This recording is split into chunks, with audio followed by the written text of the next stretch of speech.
Le nouveau mois de Marie. 8e jour. Présentation de Marie au temple. Marie, dans la présentation, s'ouvrit et se dévoua au Seigneur, sans réserve, sans retour. Elle le choisit pour époux et lui consacra sa virginité. Qui donc lui avait enseigné le prix de cette pureté virginale, dont elle lève l'étendard en ce jour, tandis que toutes les filles d'Israël aspirent au bonheur d'être mères, dans l'espérance de donner au monde le désiré des nations.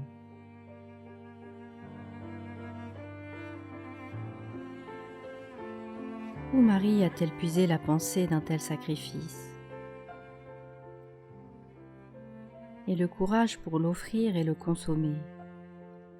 Ah, que l'Esprit Saint, qui avait pris possession de son cœur dès le moment de sa conception immaculée, lui avait révélé les charmes divins, les amabilités toutes célestes de la virginité.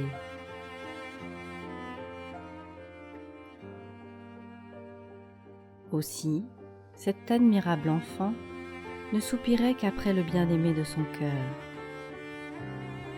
« Fille de Jérusalem » s'écriait-elle avec l'épouse des cantiques, « allez dire au divin époux que je languis d'amour. Oh, quand est-ce que je pourrais dire « J'ai trouvé celui que mon cœur aime, je l'ai trouvé et je ne laisserai point aller. » Ô Marie, vos vœux sont remplis, votre bien-aimé est tout à vous, et vous êtes tout à lui. Il se plaît au milieu des lys, et cette fleur que la terre ne connaissait pas vient d'éclore dans votre cœur. Son éclatante beauté, le doux parfum qu'elle exhale, ont captivé le roi des rois. Préservatif et remède de l'impureté. Méditation. Ô pureté, vertu céleste, qui transforme les hommes en anges, si les hommes vous connaissaient, quelle estime ne feraient-ils pas de cette perle évangélique? Quelles précautions ne prendraient-ils pas pour conserver cette liqueur précieuse qu'ils portent dans des vases si fragiles? Ô mon cher Théotime, que je m'estimerais heureux si je pouvais vous inspirer pour cette vertu l'amour et l'estime qu'elle mérite. Avec quel empressement vous saisiriez tous les moyens que l'on pourrait vous proposer pour la mettre à couvert de toute atteinte. Voici ceux que votre divin Maître vous indique lui-même. Veillez et priez afin que vous ne succombiez point à la tentation. Cette sorte de démon, dit-il ailleurs, ne peut être chassée que par la prière et le jeûne. Ainsi, la vigilance, la prière, la mortification, voilà les armes spirituelles dont il veut que nous fassions usage contre le vice impur. Par la vigilance, comprenez, mon cher Théotime, la garde de vos sens et de votre cœur et la fuite des occasions. 1. Garde des sens. La mort, dit le prophète, est entrée par les fenêtres. Ascendi mors per fenestras. Jérémie, chapitre 9, verset 25. Ces fenêtres de l'âme, ce sont les yeux et les oreilles, surtout les yeux, par où le vice s'introduit trop souvent. Combien auraient été vertueux s'ils avaient été aveugles et sourds? Mais parce qu'ils ont ouvert les yeux sur des objets dangereux, parce qu'ils ont prêté l'oreille au discours et au chant du libertinage, ils se sont perdus. C'est pour éviter ce malheur que le saint homme Job disait « J'ai fait un pacte avec mes yeux, afin de ne pas même penser à ce qui pourrait souiller mon âme. » Mettez à vos oreilles, dit le Saint-Esprit, par la bouche du sage, des haies d'épines. Sepi ores tuas spinis. Ecclésiaste, chapitre 28, verset 28. Si vous veillez à la garde de ces deux sens, vous avez déjà remporté une grande victoire sur le démon. 2. Garde du cœur, c'est-à-dire évite les attachements trop tendres et tout ce qui pourrait les faire naître, et qu'on ne s'imagine pas que ces sortes d'affections soient à l'abri du péril, lors même qu'elles paraissent détachées des sens, et fondées purement sur la vertu et le mérite. Quelque vertu qu'il puisse y avoir de part et d'autre, quelque innocent, quelque pieux que soient vos amis, quelque avantage que vous pensiez en tirer par votre avancement spirituel, prenez garde et soyez en défiance. C'est un des pièges les plus ordinaires du démon à l'égard des personnes de piété. Loin d'arrêter ces sortes de liaisons, il les fait naître, il les entretient et laisse croire que tout cela n'est que pour le salut et pour le service de Dieu. Il fait durer cette erreur le plus qu'il peut, et quelque temps qu'il y emploie, il n'en a point de regret, pourvu qu'il arrive à ses fins, et que cette prétendue spiritualité se change en affection de chair et de sang. Oh, combien ont ainsi commencé par l'esprit et fini par la chair. Pour vous, mon cher Théotime, coupez court à toutes ces liaisons, dès que vous voyez qu'elles s'insinuent dans votre cœur. Rompez, il y va de votre salut.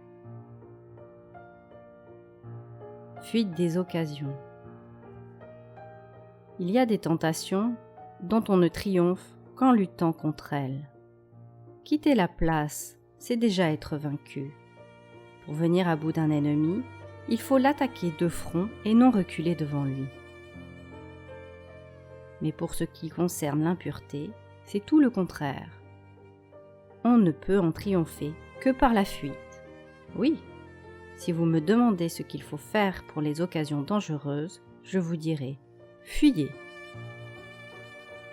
Vous me feriez 100 fois la même question, je vous répondrai toujours « fuyez ». C'est par la fuite qu'il faut commencer le combat, par la fuite qu'il faut le continuer, par la fuite qu'il faut le finir. Quand ceux dont il faudrait vous arracher vous seraient plus chers que la prunelle de l'œil, plus utiles que le pied droit, que la main droite, c'est le moment de pratiquer ce que notre divin maître nous a tant recommandé. Si votre œil droit est pour vous une occasion de chute, arrachez-le et jetez-le loin de vous. Si votre pied ou votre main droite vous scandalise, coupez-les et jetez-les loin de vous. Quel est le sens de ce commandement si positif et si énergique? N'est-ce pas de fuir le danger de toute sa force? Ainsi, laissez ces sociétés suspectes, ces fréquentations dangereuses. Mais je n'y éprouve aucune tentation. Illusion, ruse de l'ennemi. Fuyez, croyez-moi. Celui qui s'expose au danger y périra. C'est le Saint-Esprit qui l'a dit. Vous n'êtes pas plus sage que Salomon, ni plus saint que David. Mais ces sociétés font mes délices, mon cœur y tient plus qu'à quoi que ce soit au monde. Raison de plus pour vous en séparer. Notre Seigneur nous l'ordonne, sous peine d'être exclus du royaume des cieux. Voyez si vous aimez mieux vous priver de ces fréquentations, qui finissent toujours par le péché, ou renoncer au paradis. Choisissez. La prière.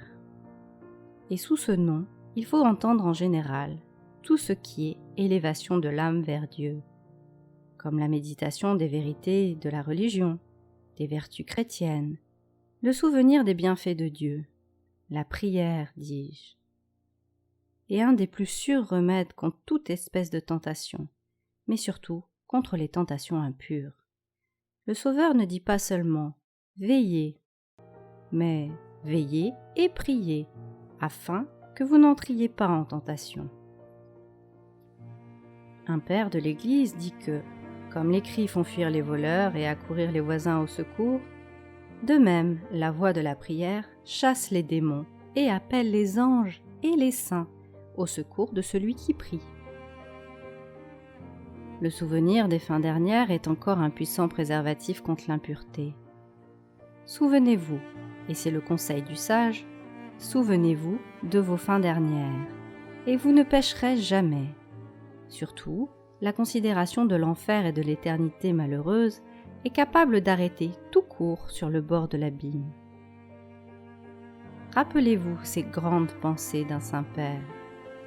On ne se perd qu'une fois, et c'est pour toujours. Semel perisse, aectum, aeternum es. Pour un moment de plaisir, une éternité de supplice.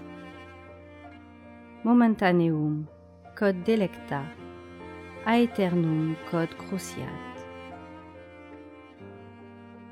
D'autres se rappellent les souffrances du Sauveur. La vue seule d'un crucifix est capable d'éteindre tous les feux de la passion. Quoi, me dirais-je avec saint Bernard, mon Dieu est attaché à la croix, et moi je me livrerai à des plaisirs criminels? Il sera ainsi d'une grande utilité de s'armer du signe de la croix, et de le faire avec la poitrine, ou d'invoquer avec ferveur le saint nom de Jésus. Pour vous, mon cher Théotime, ce que je vous conseille avant tout, c'est de recourir à Marie, à cette reine des vierges. Elle est toujours prête à secourir ses enfants, mais bien plus encore dans les assauts que le démon livre à leur pureté. C'est alors qu'elle se souvient qu'elle est notre mère. Ah, si une mère voyait son enfant près d'être dévoré d'un affreux serpent, comme elle volerait au secours de celui qu'elle aime plus qu'elle-même. Marie se plaît à défendre, dans les chrétiens, une vertu qui lui est si chère. Elle écrase la tête de l'ancien serpent. Autant de fois qu'elle nous aide à remporter sur lui une semblable victoire. Jamais, mon cher Théotime, vous n'aurez trop de confiance en cette divine mère. Dites-lui dans ces moments critiques. Virgio singularis, inter omnes mitis, nos culpis solutos, mites face castos. Ô Vierge privilégiée entre toutes les vierges, modèle de douceur et de bonté, après nous avoir obtenu la délivrance de nos fautes, rendez-nous doux et chastes. À la prière, joignez la fréquentation des sacrements de pénitence et d'Eucharistie. Si vous avez eu le malheur de ternir la sainte vertu de pureté, et même de contracter quelques habitudes déplorables, le moyen de vous relever est d'abord de recourir fréquemment au sacrement de pénitence. Point de préservatif plus efficace que l'humble aveu, non seulement de vos fautes, mais de vos tentations. Si vous me demandez quelles règles vous devez suivre, voici celles que je vous indiquerai. Dès que vous sentez vos forces diminuer, recourez vite à la piscine salutaire. Pour vous dire quelque chose de précis, je pense que pour le commencement d'une convalescence spirituelle, il faut s'approcher du tribunal de la pénitence. Au moins une fois par semaine, jusqu'à ce que l'âme soit fortifiée. Se confesser 2 fois serait encore mieux. Là-dessus, suivez l'avis de votre directeur. Ce que je dis de l'utilité de la confession et de sa nécessité, je le dis à plus forte raison de la divine Eucharistie. C'est le pain des forts, le vin qui fait germer la virginité. Comme l'eau éteint le feu, de même, cette manne céleste éteint les ardeurs de la concupiscence. La mortification. Que ce mot ne vous effraie pas. Il ne s'agit pas ici d'austérité, de macération, telle que de saintes âmes en exercent tous les jours sur elles-mêmes. À Dieu ne plaise cependant que je vous en détourne, surtout si vous avez à vous reprocher de funestes chutes. N'est-il pas juste de faire sentir les rigueurs de la pénitence à une chair qui n'a que trop goûté au plaisir criminel du péché? Vous les interdire, ce serait vous interdire ce que les saints de tous les siècles ont regardé comme le sel de la chasteté. Comprenez le sens de ce mot. Vous savez à quoi sert le sel. Il conserve les viandes. De même, la mortification empêche le corps et l'âme de se corrompre. Toutefois, je vous le répète, j'ai égard à votre faiblesse. Et je ne vous dirai point, pour vaincre le tentateur, Faites comme saint Bernard, qui se trouvant assailli par de mauvaises pensées alla se plonger jusqu'au cou dans un étang glacé, jusqu'à ce que le feu impur fût éteint. Ni comme un saint Martinien, qui se trouvant dans une circonstance périlleuse, tint ses 2 pieds sur des charbons ardents en s'apostrophant ainsi. « Martinien, tu ne peux pas soutenir l'ardeur d'un feu comme celui-ci. Comment pourras-tu supporter celui de l'enfer, qui t'est réservé si tu consens à la tentation? Enfin, je ne vous conseillerais pas de vous rouler comme saint Benoît sur des ronces et des épines, afin d'amortir l'aiguillon de la chair par le sentiment de la douleur. Mais je vous dirai, premièrement, interdisez-vous l'excès de viande et de vin, qui ont fait plus de réprouvés que jamais les Nérons, les Dioclétiens, et tous les persécuteurs ensemble n'ont fait qu'apostat. Deuxièmement, évitez de rester trop longtemps au lit. Fuyez le désœuvrement. Vous savez ce que l'inaction a coûté à David. Un homme oisif n'a plus besoin de démons pour le faire tomber. Il est lui-même son premier et son plus dangereux tentateur. Troisièmement, soyez exact à bien remplir les devoirs de votre état.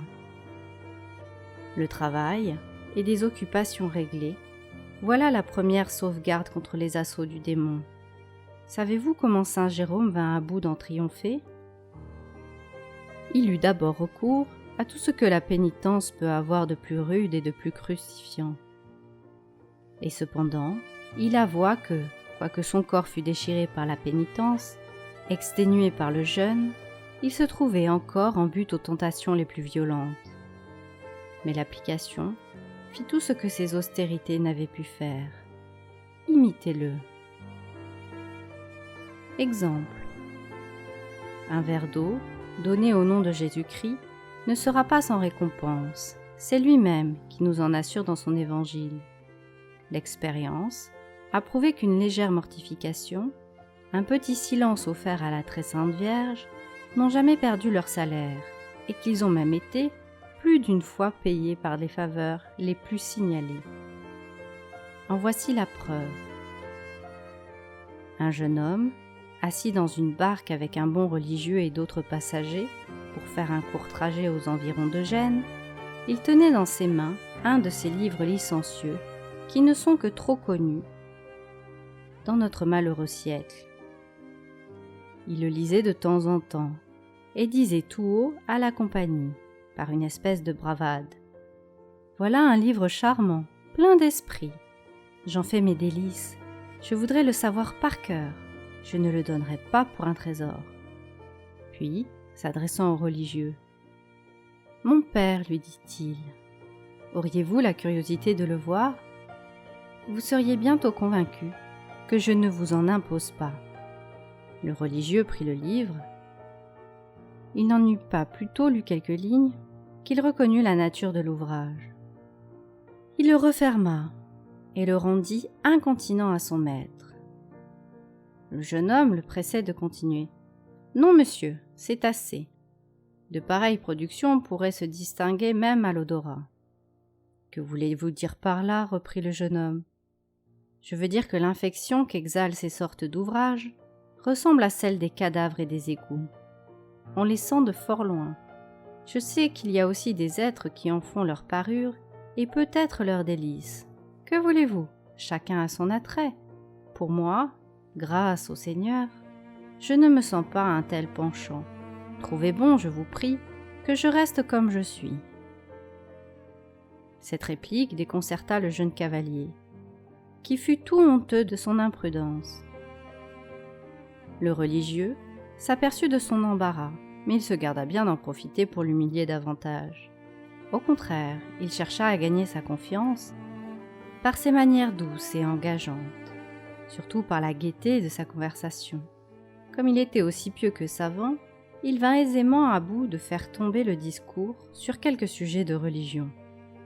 Il commença à vanter les charmes de la vertu et s'attacha surtout à peindre le bonheur d'un cœur pur et innocent. Il le fit avec tant d'onction et de force que notre jeune homme, qui avait reçu une éducation très chrétienne et qui n'avait pas perdu la foi, ne put s'empêcher de laisser échapper quelques soupirs. Le vieux ecclésiastique ne fit pas semblant de remarquer l'effet de ces discours, mais continuant toujours sur le même ton, il déplora les égards et les malheurs des jeunes gens qui se laissent entraîner par le torrent du vice. Il les compara aux prodigues de l'Évangile et trouva dans l'histoire de ce jeune dissipateur la parfaite image d'un jeune cœur que les infâmes plaisirs de la chair ont séduit et corrompu. Et c'était précisément l'histoire de notre jeune homme. « Oh, le sot marché !» s'écria le religieux, « que celui où un chrétien livre son âme au démon. Il donne tout et ne reçoit rien. » « Je me trompe, ajouta-t-il, il reçoit comme un gage de l'enfer. Car y a-t-il rien de plus approchant de l'état d'un réprouvé que celui d'une âme livrée à la tyrannie de ses passions ? Ah, si du moins elle recourait alors à la Sainte Vierge. » « Hélas, reprit le jeune homme en soupirant, je l'aimais tant autrefois. Dans le collège, où j'ai fait mes études, on m'avait tant recommandé d'être fidèle à son culte. J'avais même quelque temps porté ses livrées. Mais j'ai tout quitté, j'ai même rougi de lui appartenir. Puis-je encore espérer de recouvrer ses bonnes grâces ? Oui, mon cher enfant, reprit alors le religieux, et il vous en coûtera très peu pour les obtenir. Où est ce livre dont vous faisiez tout à l'heure un si magnifique éloge ? Ah, mon père, n'en parlons plus. Au contraire, il faut en parler. Vous désirez, dites-vous, de regagner l'amitié de Marie ? Eh bien, faites-lui le sacrifice de ce livre si cher à votre cœur. M'assurez-vous que cela lui sera agréable, qu'elle redeviendra encore ma mère ? Oui, mon enfant, je vous en donne l'assurance. Il ne délibère pas davantage. Tenez, dit-il, le voici. Faites-en ce que vous voudrez. Non, dit le religieux, je ne veux pas vous ôter le mérite d'en faire justice par vous-même. Le jeune homme persiste à vouloir que d'autres mains que les siennes fassent cette offrande à la reine des anges. Pour terminer le différend, il partage le livre et jette, chacun de son côté dans la mer, la portion qu'il avait saisie. Ah, que Marie sait payer généreusement ce que l'on fait pour elle. Ce sacrifice, si léger et si peu digne par lui-même d'être compté pour quelque chose, fut pour notre gentilhomme une source de faveurs célestes qui lui procurèrent, après une vie toute sainte, une mort prédestinée, car de retour dans sa patrie, il changea entièrement de vie. S'élevant au-dessus du respect des hommes, il quitta tous ses compagnons de plaisir. Enfin, désabusé du monde, il abandonna ses biens et sa famille, et entra dans un ordre religieux, dont il fit jusqu'à la fin de sa vie l'ornement et l'édification. Pour vous, mon cher Théotime, je ne vous proposerai point de faire à Marie le sacrifice de quelques mauvais livres, de quelques mauvaises gravures. Je me persuade que vous avez toute l'horreur qu'il mérite, mais offrez-lui de temps en temps la privation de quelques satisfactions, même innocentes et permises. Surtout que la félicité à vos devoirs, l'application au travail, soient vos mortifications ordinaires. Ce sont là les sacrifices les plus méritoires, sans quoi les autres ne seraient qu'illusions. Pratique. Pour ne pas tomber dans le péché, promettez à Marie d'employer constamment les deux moyens que son divin Fils nous a enseignés, la prière et la vigilance.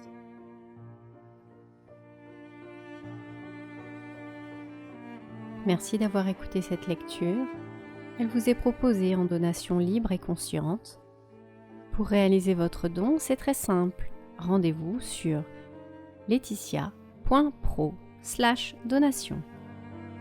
Et si vous avez aimé cette lecture, soyez libre de vous abonner à la chaîne ou simplement de cliquer j'aime ou de la partager. Merci d'avance. Belle journée à vous. Et à bientôt.